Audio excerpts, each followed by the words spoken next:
you Yes. don't understand money, I want everybody to just know, are y'all listening? Let me know if you're hearing me. If you don't understand how money flows and how money grows, then you're gonna be stuck in the mud. Like, hey, Yes. if you don't know how the money's flowing, if you over here waving your fan where your fans at and over here like partying and barbecuing while they over here talking about the money, then your job will simply be to show up to work on Monday so that the rich people can actually extract wealth out of you as they're extracting wealth out of each other. When people say that the Trump administration is corrupt, I say, yeah, a lot of these administrations are corrupt.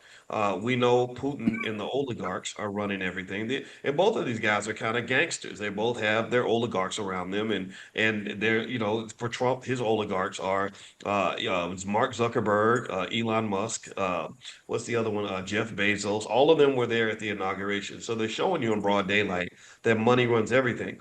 And so what's interesting is that sometimes we see this as, oh, this is going to be bad for black people. Um, not for all black people. I mean, in the sense that the black people that I hang out with, every morning we're talking about money right here in this platform with black folks, and the black people that I talk to, they understand how to watch how the money flows, and they're actually making more money now than they've ever made in Yes. their life. It doesn't mean make it good. It doesn't mean that they love the president. It just means they're survivors, right? And I Yes. think to your point. So let's go back to your point. You took issue with Charlemagne the God's statement that kind of to the effect. I don't want to paraphrase his words, but it sounded like you had said that he kind of just blew it off, like national security stuff doesn't matter or global affairs doesn't really matter. But you're saying that people have to pay attention to what's happening so that we can survive. What are your thoughts on that?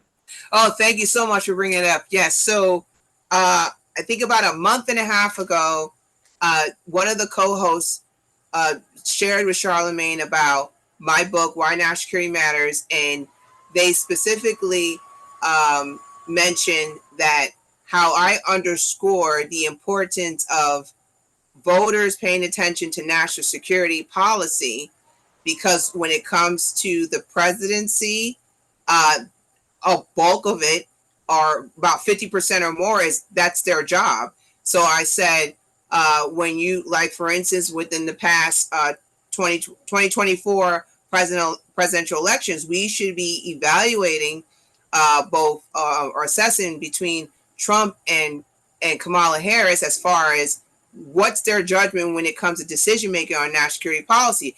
And we can't afford to just be single issue voters, right? Because I know Mhm. a lot of people that voted for Trump because of abortion. He's anti-abortion, right? That's it. And it's like, no, if I'm hiring you for a job to, and there's roles and responsibilities, you just can't just focus on one of those responsibilities and dismiss the other ones, right? So we can't afford to do that, and that's how we're basing a lot of it on.